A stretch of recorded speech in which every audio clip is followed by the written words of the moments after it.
Hi, my name is Mitchell Rocheleau. I'm the principal architect at ROST Architects. Today, I had the privilege of speaking with Keiran Murphy.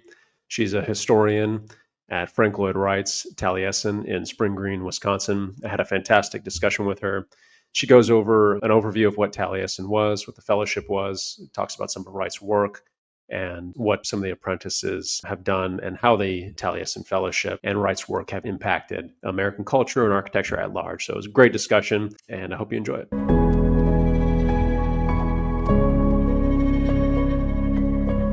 Keiran, thanks so much for joining us today. I want to jump right into it and ask you, can you briefly give us an overview of the Taliesin Fellowship and how it got started? Yes. Simple story about the Taliesin Fellowship was that it was started in 1932 by Frank Lloyd Wright and his wife Olgivanna at his house, Taliesin, in Wisconsin. It was for men and women, and that's the start of it. Then Frank Lloyd Wright dies in 1959. After his death, members of the Taliesin Fellowship started Taliesin Architects, and then the fellowship became the Frank Lloyd Wright School of Architecture in the 1980s. And it is now the School of Architecture. They don't live in either of the Taliesins. So that, like I said, that's the simple answer, but I haven't really explained what the fellowship is. They were a community surrounding Frank Lloyd Wright. And the idea was that they would participate in almost every aspect of his and his wife's life. They ate together, worked together. They worked in the farm fields of Wisconsin. They worked in the drafting studio, both studios. Eventually, doing like music and movies or watching movies. And then they built his summer home, Taliesin West, which is in Scottsdale, Arizona.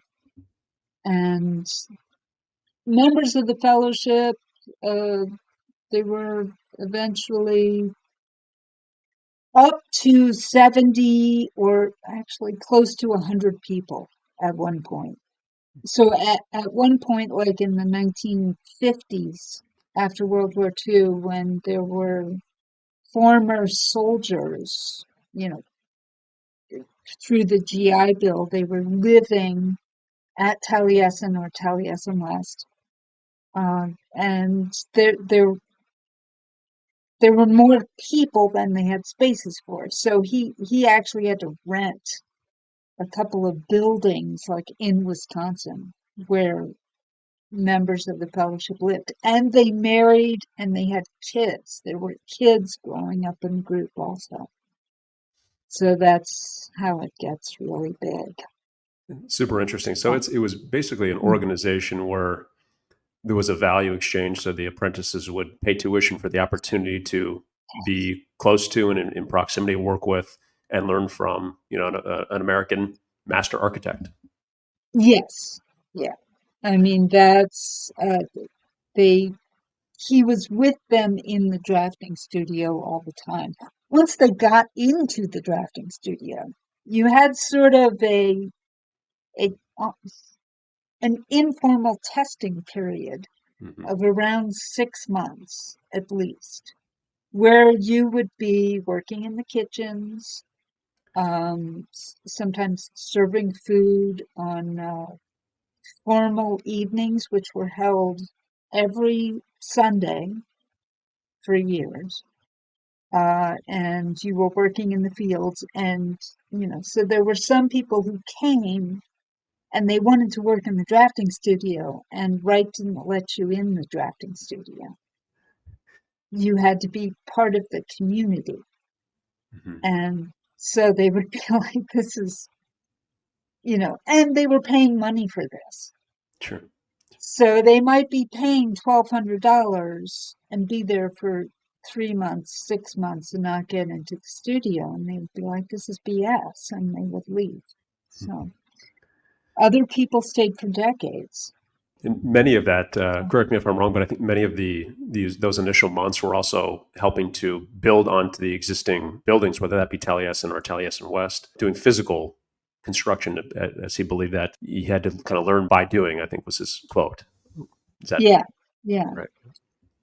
So yeah, that would be one of the other things. So you got practical experience, learning by doing, and worked building furniture, also working on the structures, so that uh, you were doing stonework and plaster work, and so they were learning.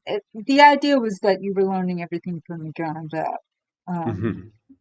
And they wrote, in the 1930s, they wrote a bunch of newspaper articles. They were publishing them once a week. It came to be known as At Taliesin. And you would read these kids, I mean, these people in their 20s, and they would be talking about, like, when the plumbing breaks down, we're the ones who have to fix it. So they were learning by doing, and sometimes what they were doing, like they were getting like the cold lines and the hot lines mixed up, and they were doing the electricals, which could be a little dangerous. And in fact, yeah, there were some areas of preservation I've seen at the residence, Taliesin, when they took off some drywall that was added later, and there were scorch marks on the walls from the electricals. From hot wires in the wall. Yeah, yeah, from the hot wires. That's Um, interesting. So he's building a culture. He's really bringing young people in who want to be architects, want to kind of learn his philosophies. He's building a culture starting from the ground up, from the way of living, from working, and yeah, then they have this process they need to go through to get into the drafting studio to kind of ultimately begin to work and learn the architectural and drafting design skills side by side with him. So it seems like this is quite a process, and many people stayed there for a couple months, but then it seems like others stayed for a lifetime as well. exactly. Yeah. And I was thinking about a culture this morning, that Frank Lloyd Wright did create this culture. It was really interesting when I first started working at Taliesin in the 1990s, thinking about the fact that there was this entire culture. Mhm. They were still having formal evenings every Saturday, and they did particular things around the 4th of July, and they also had what were called the box projects. Can you tell me more about those? The box projects, that was also an interesting story. The apocryphal story that we were all told as guides was that in the 1930s, the apprentices wanted to give Frank Lloyd Wright something for his birthday, and Mrs. Wright, that is Olgivanna, suggested that they make him a box and put inside the drawings that they had done, because he loved looking at their drawings. So this became a actually bi-yearly event called the Box Project, and one was right around his birthday, which is June 8th, and then there was a Christmas box. So apprentices would spend time creating these things. They were not just drawings, they were also poems or plans. They were usually just theoretical spaces, Mhm. not for actual designs. Sometimes they were poems or Christmas cards, and Frank Lloyd Wright would receive the boxes, and um, one apprentice would design and build a box. The other apprentices would put their plans inside of it, and then Frank Lloyd Wright would open it, Mhm. and then he would make comments, or he would look through everything that he was given from all of the apprentices, and he would make comments. And that was pretty much the only way they had of knowing like their progress over the years. Box projects were still going on around Wright's birthday and Christmas when I first started, but the fellowship was also moving back and forth between Wisconsin and Arizona. Hmm. So if you were an apprentice and you were building a model for your box project and you were down in Arizona in May and you had to drive up in the van to Wisconsin, your model might get smashed Sure. or your computer files will just, disappear or not be able to find them. So they switched the box projects so that the presentations went on in April and October. That was still consistent. Yeah. So But these are yeah, projects that Wright genuinely like to kind of observe just because of his pure appreciation for art, aesthetics, beauty, but then also they were a way, from what you said, to kind of gauge the individual apprentices' progress in their apprenticeship. It's interesting. yeah, and you hear from some people, like you read in various things that apprentices knew that Wright really liked the box projects. Although sometimes he would complain because he was like, "You're just giving me a box project for my birthday and you're not giving me an actual present." And it's like, Yeah. well, dude, they just spent like 3 weeks, working on this. And sorry that you're not getting, but He seems a bit hard to please, maybe. a little bit. Yeah, Yeah, yeah. that was another thing I was thinking about too, about hard to please. Like he was very difficult to please because they would do these box projects, and the work, if the drawing, if the plan looked too much like his own designs, he didn't like it. Hmm. He didn't like the idea that people were just copying his work. But if it was too individual and too unique, he also didn't like it because then that apprentice was competition. Ah, So apprentices had to kind of work through things. And like one apprentice, Edgar Tafel, I think it was the one who said it. The apprentices basically learned. They told one of Wright's biographers this. They learned that the best thing you could do was to get kicked out of the fellowship for some minor reason, hmm. for being heard to complain about, the dinners that the Wrights got to have, and you as an apprentice maybe didn't get to have the same food. Make sure that you were heard complaining, and then Frank Lloyd Wright or Olgivanna Lloyd Wright might kick you out, and then Wright would feel guilty or he would miss you within a couple of weeks to a couple of months, and then he would get in touch with you again. Huh. So that is why Edgar Tafel, I think, kept in contact with Frank Lloyd Wright because he left for one reason or another, but then he had a relationship with Wright through the end of his life. So they got back in touch. Now, was this And strategy to kind of be released out of the reins of Wright and go out on your own in a way?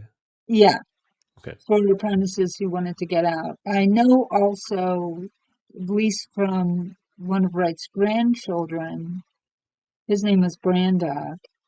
He told us, as guides, he said that when Wright received a commission, the idea was that, the apprentices would work on the plans and drawings, and then when it was about to be built, one apprentice would be sent out to supervise the construction. So that was a pretty good Mhm. idea.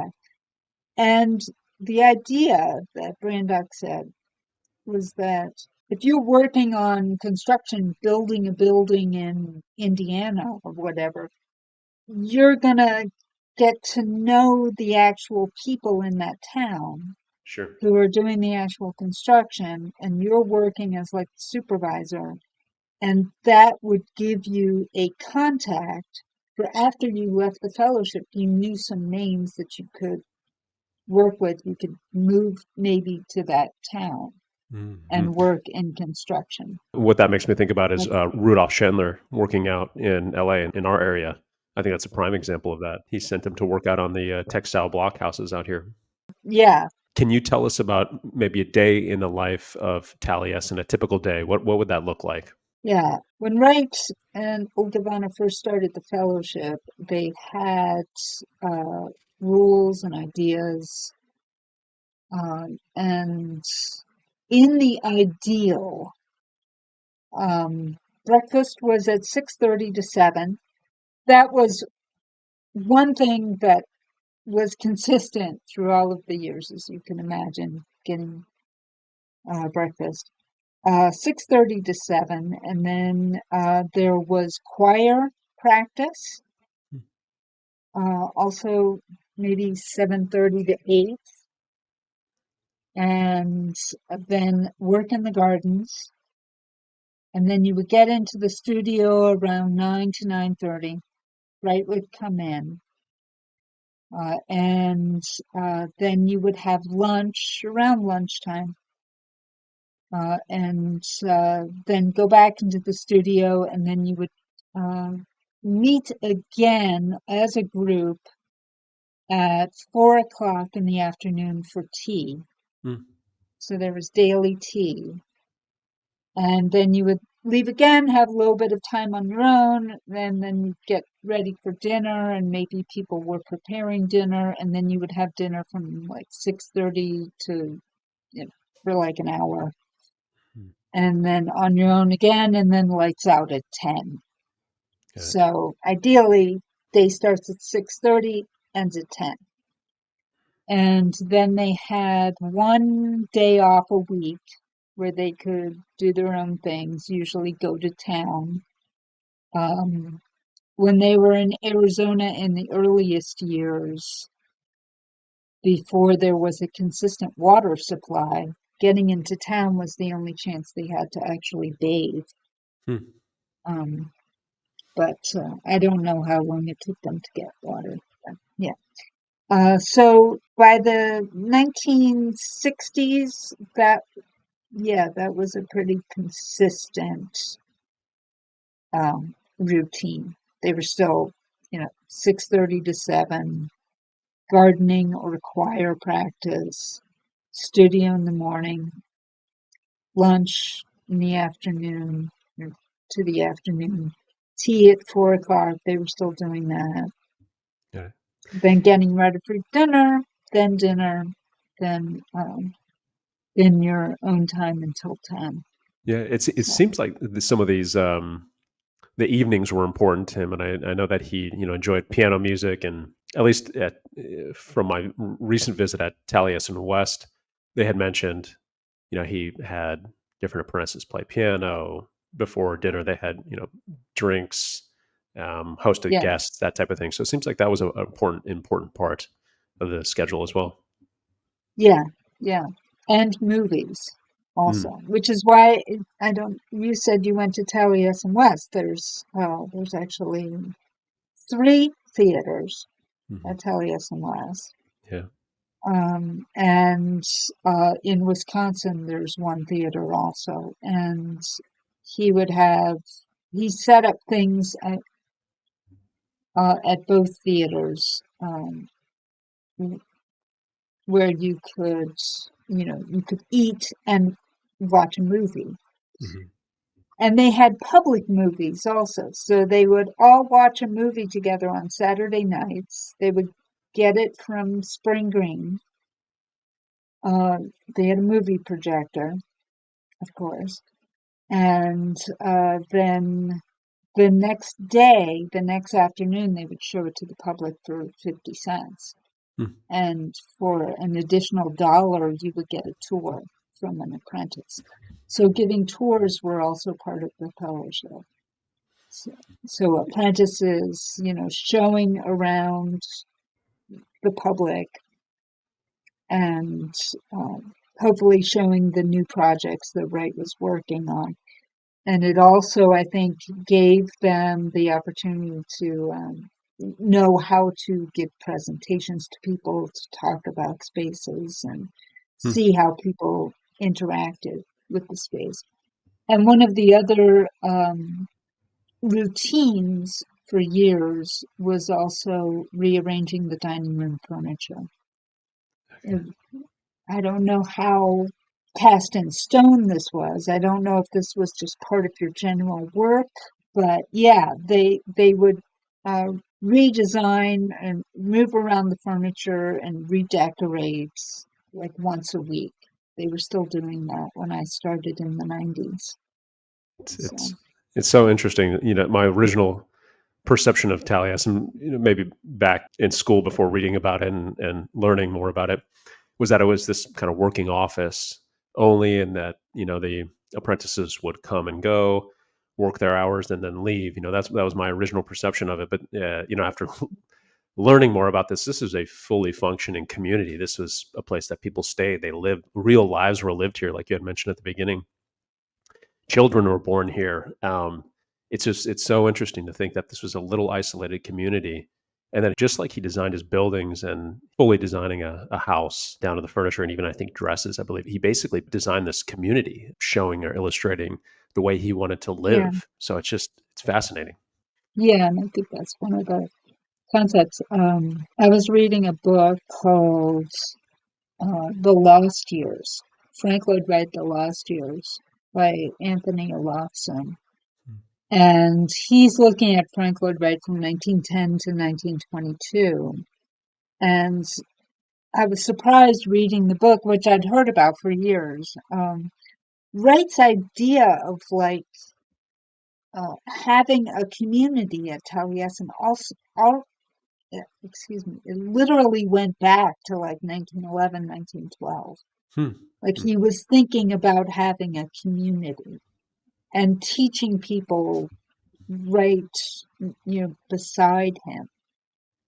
And he never really, I don't think he ever really wanted like his draftsmen and draftswomen to leave. Hmm. Like he wanted them living with him so that they could live in these beautiful spaces. And it's not like you leave the drafting studio and go back to a little dinky apartment someplace. Like, Right. yeah. Now, was this in maybe letters that he had suggested this interest in having kind of the building the community, or was this Um, comments? it was in some of the writing he did, Okay. and he published something in 1911, and that's when it starts to come up. And it is also in letters Hmm. that he wrote to another architect named Ashby, who was in England, Hmm. about wanting to create this community. It's just if you follow him throughout over the years, you realize that he didn't come up with the fellowship just because of the Depression. Hmm. That Hmm. and he didn't come up with the fellowship just because his career was in a bad place in the late 1920s. So this stuff had been brewing in his head for years. Hmm. And like you said, having things going on in the community, having movies, music, choir, um, and having tea every day at 4 o'clock. That was Hmm. another thing that he really liked. Some people said that he really appreciated hanging out with the apprentices because they could talk about events of the day. He could talk about his ideas. That went on for years. Then in the 1950s, it became much more formal, if you can call anything in fellowship formal. Wright began having these, not lectures, but he would get together with the apprentices on Sundays and he would talk. And they began having recordings of him, recordings and speeches. And if you come across any of the speeches, you'll see a lot of the ideas, in the 1950s. You can see the origin of the ideas going back to the 1920s. On a high level, roughly, what were those topics about that he lectured on or discussed? Um, um, he was very much into talking about education. Hmm. He really disliked um, professional education systems. He disliked colleges, apparently. And he really, really had a problem with tests and Makes sense. He's established this community as a different way of teaching or educating young people. So it makes perfect yeah, sense. yeah. And you can hear him talking about he did a lot of interviews in the 1950s, and you can hear some of these same concepts.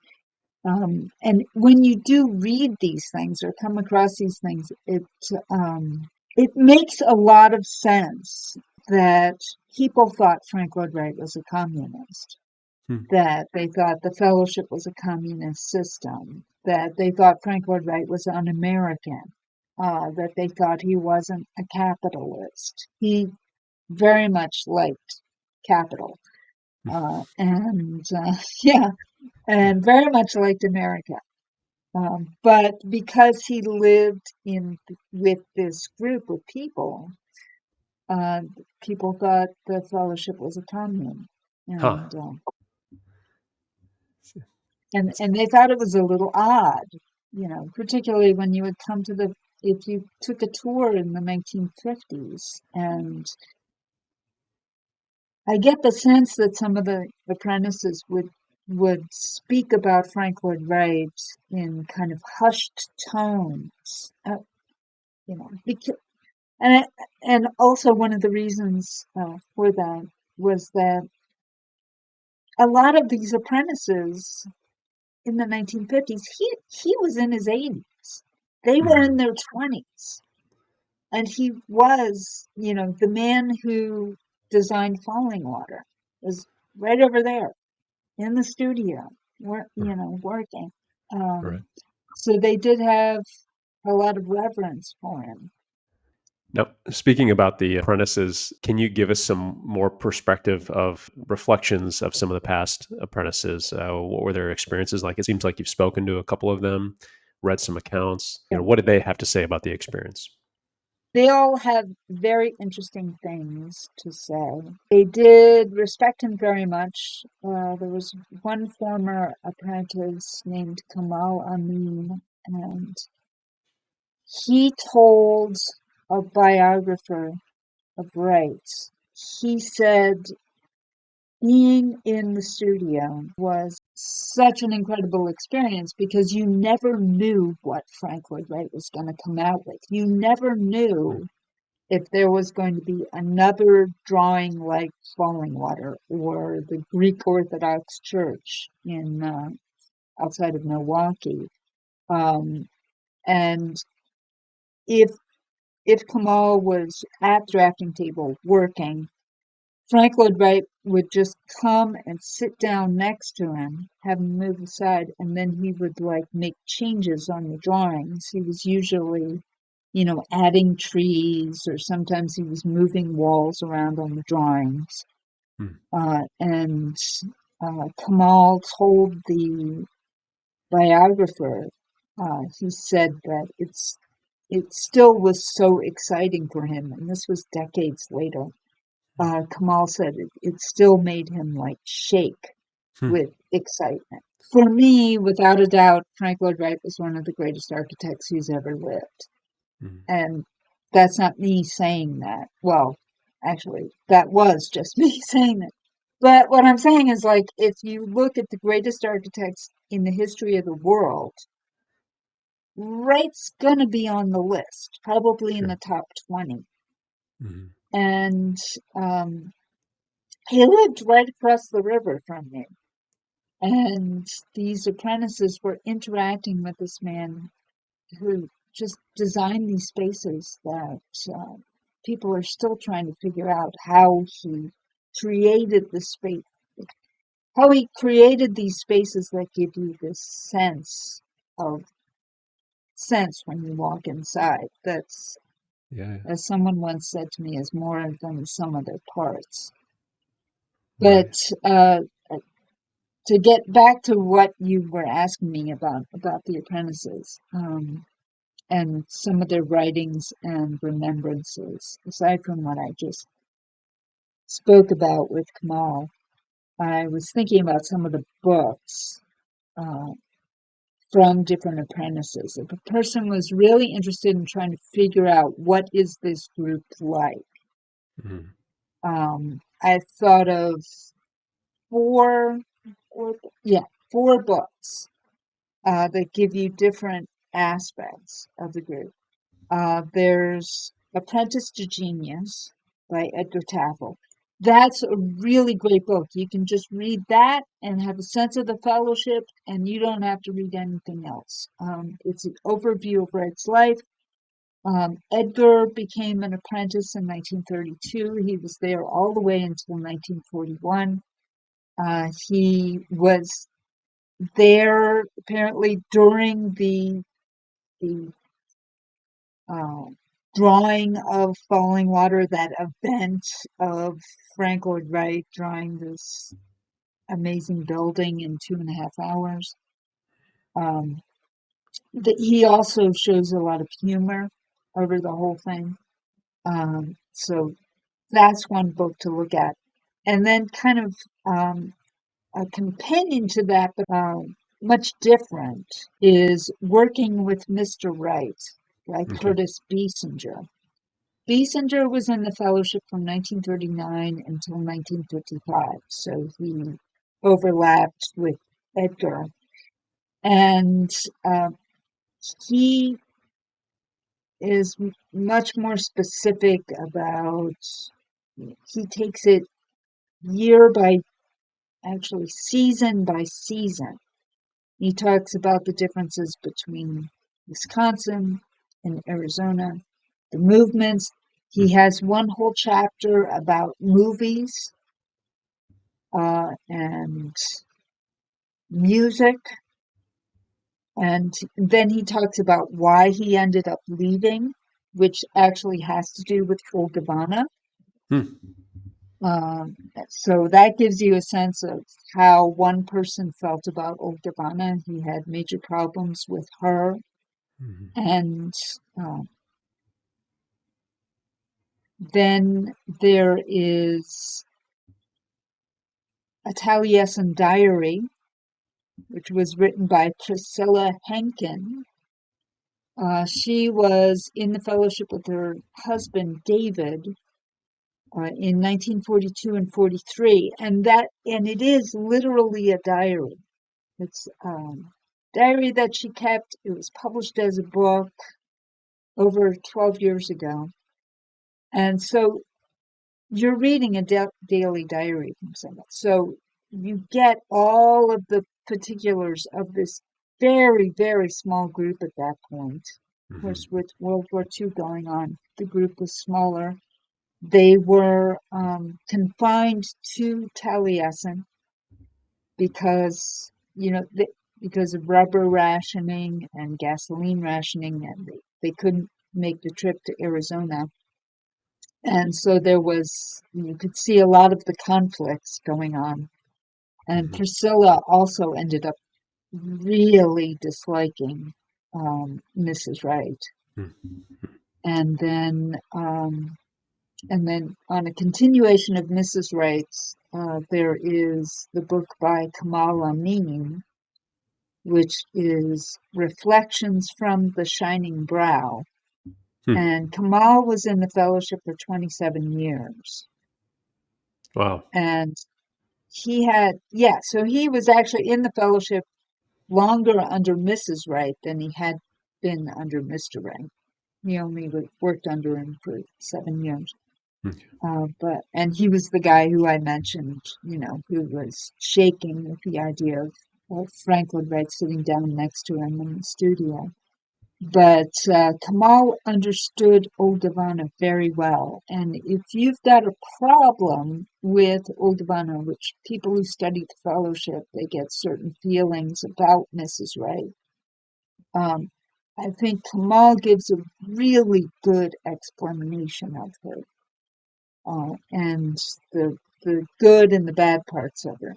And the good part, he said, is that she's responsible in a lot of ways for Frank Lloyd Wright living as long as he did and having such a resurgence later on in his life, because she took care of the fellowship. Huh. She made sure that those apprentices were working in the fields and in the kitchens and doing music and setting up the movies. So Wright didn't have to deal with the day-to-day, everyday things of life. Hmm. He just had to create and be himself and be appreciated for that. Sure. Probably relieved him a lot of just daily stress and allowed him a Yeah. space to be free to do what he did best. Yeah. With Olgivanna, correct me if I'm wrong, but she had experience organizing large group community before they established the fellowship. Is that right? Yeah. Yeah. Okay. Do you want to know about that? Sure. Yeah. I'd love to hear about that. You're I'm Or laughing do I? because Do I want to know about that? no, I can tell you about that. Uh, I'm laughing at my own, like I'm dragging you into all this information. That's great. The community that she was involved with was very interesting. It was the Institute for the Harmonious Development of Man, and that was a community that lived in France under the direction of a man named G.I. Gurdjieff. Okay. And Gurdjieff was Turkish, and he, he had a lot of control over these people. And they would get up at like 4:30 in the morning and work all day long and maybe go to bed at 10. Hmm. And Olgivanna was with the group for, I think, 5.5 years. Interesting. Okay. And then the group broke up, and Olgivanna was divorcing from her first husband. Her first husband was in the United States. Olgivanna was in France. She was encouraged to figure out her marriage. Hmm. Uh, she was encouraged by Gurdjieff to do that. And she came to Chicago, decided she should divorce her husband, Vladimir, or Vladimir. Um, and she was starting to go through the divorce, and that's when she met Frank Lloyd Wright by chance. Hmm. So yeah, she had that very much.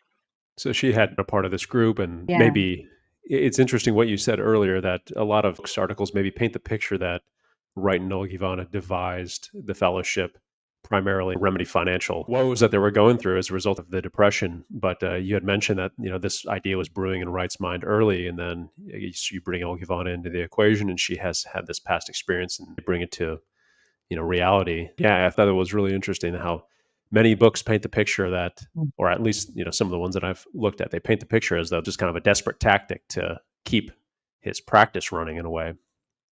yeah. I think that there was definitely a practical aspect Hmm. to it. I mean, because in 1931, 32, nobody was commissioning Frank Lloyd Wright. And Sure. actually, obviously nobody was commissioning anything because it was the Great Depression. But Right. he was seen as an old man. I've come across some newspaper articles in the early 1930s where he's referred to as like a writer, a philosopher. Hmm. they don't talk about him as an architect by that time. So, yeah, there was definitely the need to get some money in. I think, as I've said with Frank Lloyd Wright, there's always a difference between the ideal and the reality. Yeah. And the ideal was that he wanted this group of creative people to create a beautiful life around him. Hmm. But the reality was they needed money. And he Yeah. had lots of buildings at the time. And in Wisconsin, um, he had his home Taliesin, but he also had an entire estate. He had over 300 acres, maybe 400 acres in 1932. And he also owned an old school building that he had designed 30 years earlier, uh, designed and built around 30 years earlier, called Hillside. And that Hmm. was just sitting there. It was a beautiful building. And he figured, well, I can use that building and we can fix it up and we can put these apprentices into it. And that will be part of the Taliesin estate. So Hmm. part of the So, practical. right, right. So you mentioned that, I think in one of your articles, that he really envisioned Taliesin as a self-sustaining community. Now, functionally or practically, how does this work? This is him, getting bringing in income from the commissions on his design work and being able to support the fellowship and his properties through that income. And this kind of cycle happens. Is that a fair way to look at it? Yeah, I think Okay. that's what it became.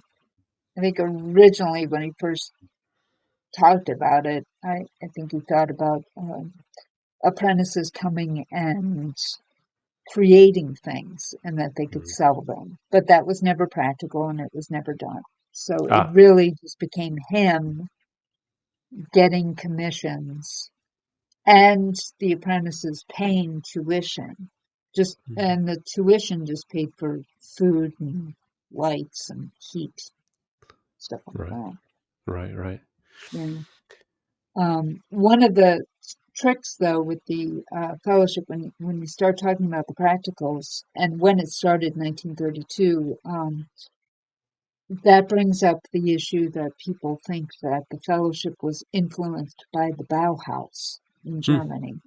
So, in what way do you think the Taliesin Fellowship inspired, added value, brought light to the world, and then in a similar manner, kind of what was the, say, not so pleasant or darker side of the fellowship? The way it brought light was the construction of Frank Lloyd Wright's architecture. With those Mhm. apprentices, Wright could get a lot more buildings through the studio. Yeah, yeah. Uh, and I was told that one third of his designs were executed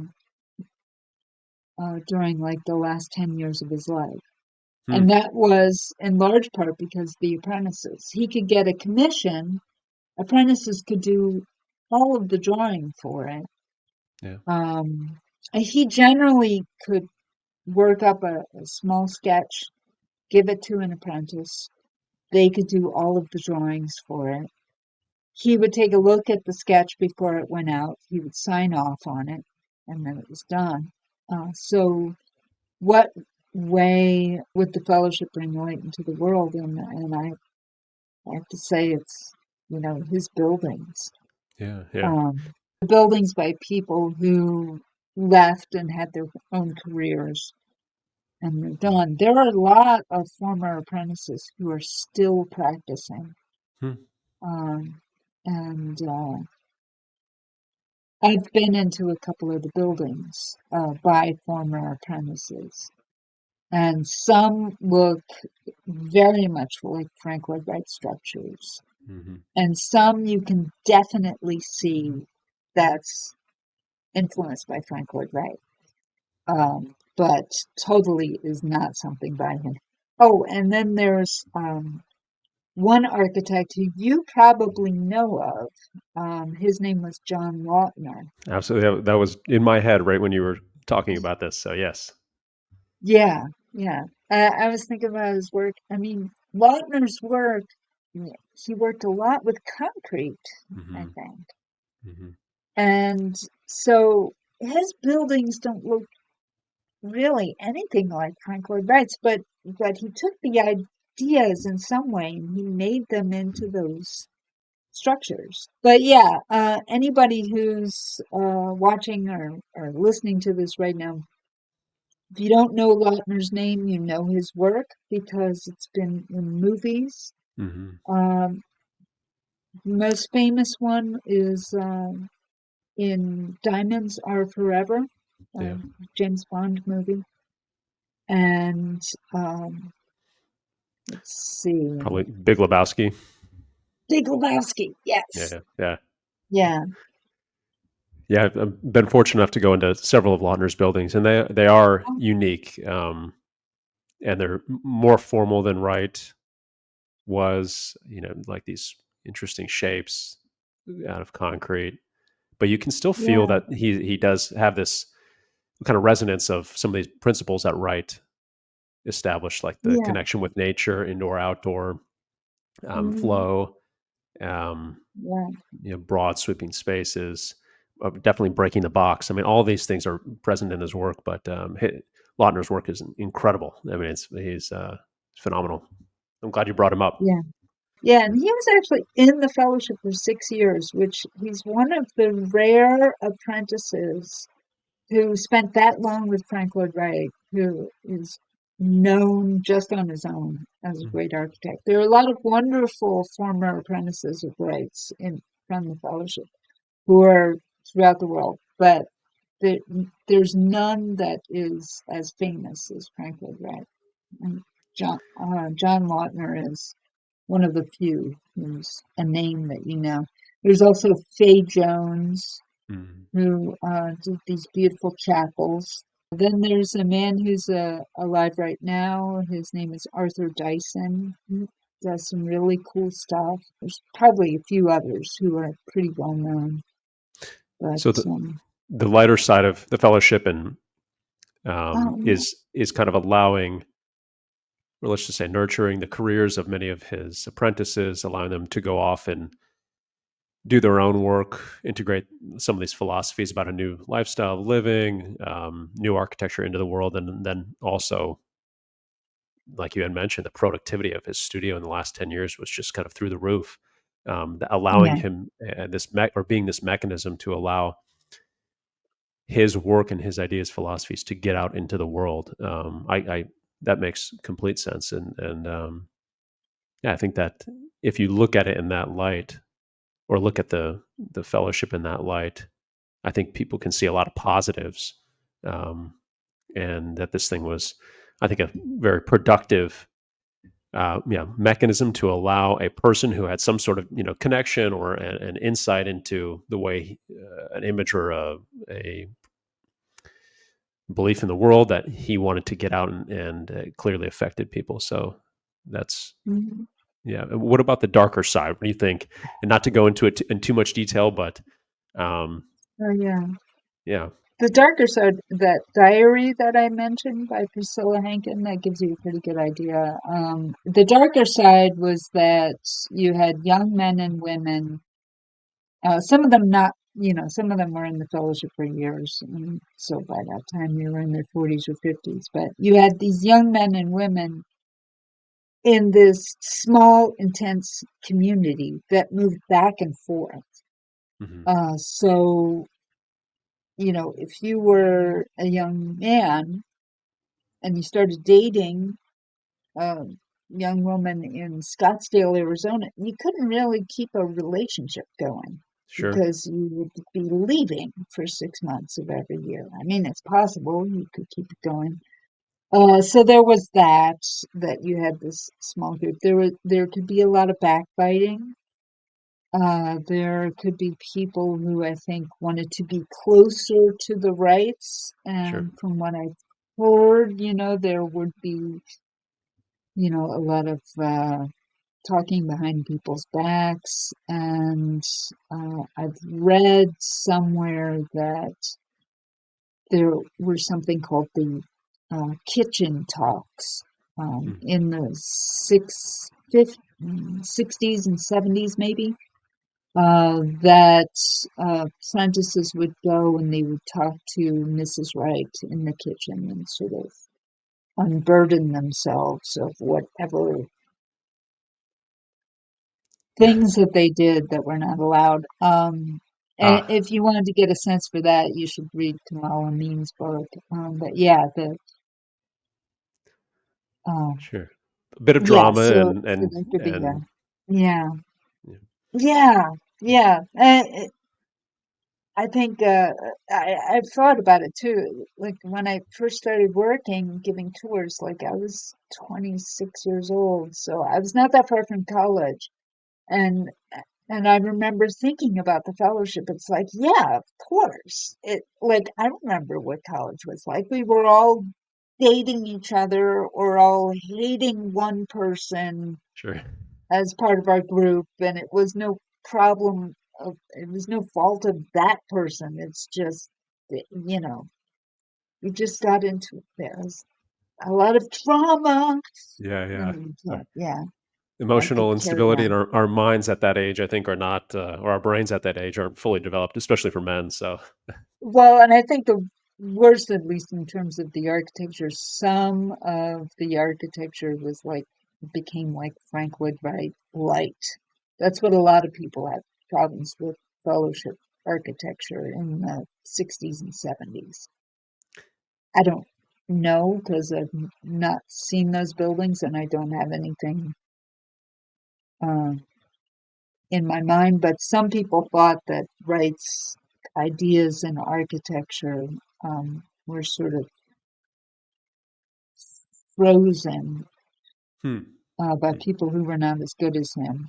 But then again, I've been in buildings that were designed by former apprentices, and those buildings were built in the 60s and 70s, and they're really cool. So Sure, sure, I've not had an experience walking into a building by a former apprentice and being like, no, that's a bad pastiche of Frank Lloyd Wright.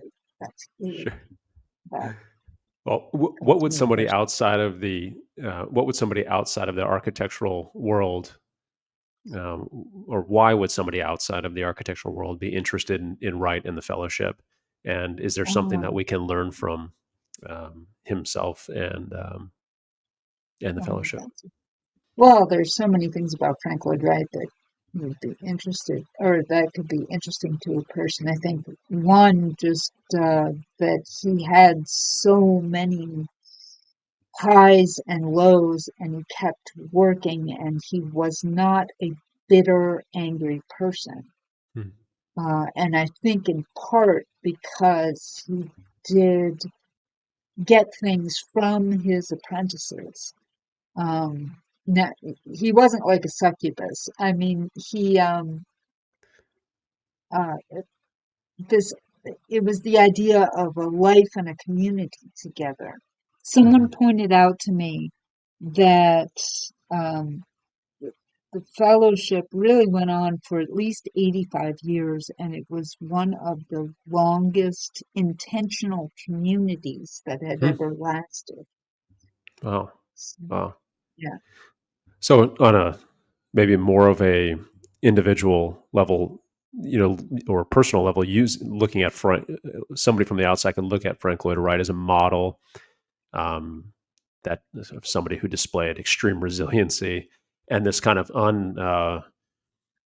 unwavering, relentless ambition to pursue this vision or these things that he believed in deeply. Maybe that could be Yeah.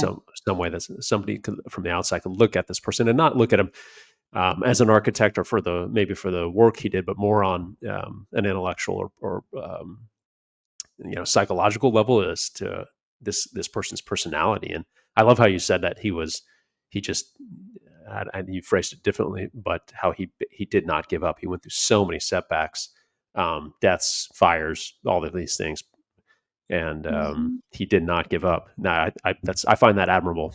Yeah, yeah. It's incredible. In fact, in a couple of months, we are going to be upon the 100th anniversary of the second fire at Taliesin. Hmm. And, that happened in April of 1925. And so the thing about, I mean, there were two fires at Taliesin. The first one was in 1914, which included murders. In 1925, there was the second fire. Both fires completely destroyed the living quarters of Taliesin. And the real tragedy of the second fire was that Frank Lloyd Wright lost most of the art that he had collected while Hmm. working on a project in Japan called the Yeah. Imperial Hotel. He made $300,000 off of that commission. He spent most of his commission on art, and most of that art was in the house on the day of the fire. So Wow. he lost most of it. I mean, there were still, some things, and there's still things, around. There were things in his vault, but yeah. And at that time, he's 56, almost 57 years old. He had spent like 7 or 8 years working on the Imperial Hotel, which was a hard commission, and then it was gone, Hmm. all of this stuff. That's And he devastating. explained, yeah, he says in his autobiography that, you know, he stood there like on the crown of the hill over Taliesin and wearing, he had burned the soles of his feet. He was wearing like pants and shirt, and everything else was gone. And he said that Olgivanna, he said, she came out of the shadows and told him, Taliesin lives wherever you stand. Wow. Wow. And so he went back, and he actually took some of the artifacts that survived, or artifacts that he found in the ashes, and he put them back into the stone walls. So if you go to Taliesin in Wisconsin today, they'll show you where there are statues or little pieces that are now within the masonry, and that's from the second fire. Wow. Yeah, I have no idea. Yeah, it may have been though some of these tragedies and the repeated kind of setbacks that he had to go through that was precisely the thing that allowed him or motivated him to put beautiful spaces into the world. He saw the dark things in his life. He thought maybe, Mhm. in a way, and I'm completely, putting words in his mouth and projecting at this moment, but I'm, Yeah, this may be my work may be the mechanism to contest and battle, counterbalance those darker moments that I've seen. And that could be that may have motivated him, I guess is what I'm saying. Those yeah, setbacks. yeah, yeah. It's interesting. I'm still studying the history of Taliesin, the house, and and the man made changes constantly to that Mhm. building, but he did not, as far as I can figure out, he didn't make any changes to the house from like 1947 to 48, because I think because his daughter Svetlana died in a car crash in late September 1946. And I don't know if it was like he just didn't want to do anything, or I found it really interesting when I realized, like, wow, he was constantly making changes to Taliesin, and then during this one period of time he didn't, and all I could link it to was the death of Svetlana. Sure. Um, yeah. Well, thank you so much, Kieran. Is there anything else that you would like to add that you feel is valuable information or important? No, I think you've asked wonderful questions, and I think I oh, and I mentioned in the very beginning, the fellowship became the Frank Lloyd Wright School of Architecture. It is now the School of Architecture. The School of Architecture does not live with the two Taliesins. They live in Arizona, and they're a small group. And when you see the students, they are now students. They are now not apprentices. They're very much like it's the very much like the same group of people. They, Sure. they very open, very helpful, very friendly, and very creative, and still working on building things. And this is an accredited program now, if I'm not mistaken. You are correct. Yeah. It's Okay. called the School of Architecture, and they are accredited for master's degrees. Well, Well, thank you so much, Keiran. That was, yeah, super informative and got a lot of yeah, good insight and learned a lot. So thank you so much. yeah, thank you. Thank you very much.